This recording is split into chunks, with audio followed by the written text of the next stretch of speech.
ನನ್ನ ಪ್ರೀತಿಯ ಶಂಭುರಾಮ, ಇವನಿಗೆ ಹಣ್ಣುಗಳು ತರಕಾರಿಗಳಂದರೆ ಭಾಳ ಇಷ್ಟ. ಬಾಳೆಹಣ್ಣು ತಿಂತಾನೆ, ಸೇಬು ಹಣ್ಣು ತಿಂತಾನೆ, ಮಾವಿನ ಹಣ್ಣು ತಿಂತಾನೆ, ಹಲಸಿನ ಹಣ್ಣು ತಿಂತಾನೆ. ಹೀಗೆ ಹಣ್ಣುಗಳ ಸಾಲು ಸಾಲು ಇವನಿಗೆ ಬೇಕು. ತರಕಾರಿಗಳು ಕೂಡ ಅವನಿಗೆ ಅತ್ಯಂತ ಹೆಚ್ಚು ಇಷ್ಟ.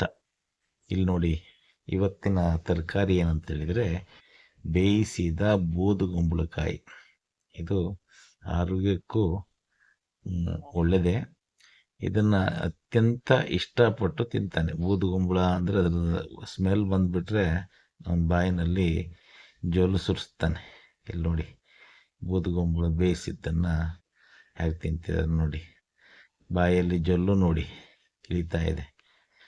ಎಲ್ಲ ಒಂದೊಂದೇ ಬೇಯಿಸಿದ್ದನ್ನು ಫೋರ್ಕ್ನಲ್ಲಿ ಕೊಡ್ತಿದ್ದೇನೆ, ತಿಂತಾ ಇದ್ದಾನೆ. ಇದು ಇವನ ಇಷ್ಟದ ತರಕಾರಿಗಳಲ್ಲಿ ಬೂದುಗುಂಬಳನೂ ಒಂದು ಸೇರ್ಕೊಂಡಿದೆ. ಇನ್ನು ಅನೇಕ ತರಕಾರಿಗಳನ್ನು ಬಹುಶಃ ನಾವು ತಿನ್ನೋದನ್ನೆಲ್ಲದನ್ನು ಅವನು ತಿಂತಾನೆ ಅಂತ ಕಾಣುತ್ತೆ. ನಾವು ತಿಂತೀವಿ ಅಂದರೆ ಅದು ಅವನಿಗೆ ಒಪ್ಪಿಗೆ.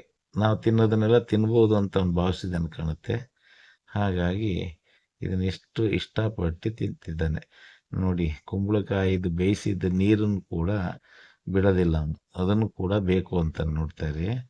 ಹೇಗೆ ನೋಡಿ, ತಟ್ಟೆನಲ್ಲಿರೋ ನೀರು ಬೇಕು ಅವನಿಗೆ. ಬೇಯಿಸಿದ ನೀರು, ಕುಂಬಳಕಾಯಿದ ನೀರು, ಬೂದುಗುಂಬಳದ ನೀರು. ಹಾಗಾಗಿ ಅದನ್ನು ಕೂಡ ಕುಡಿತಾನೆ.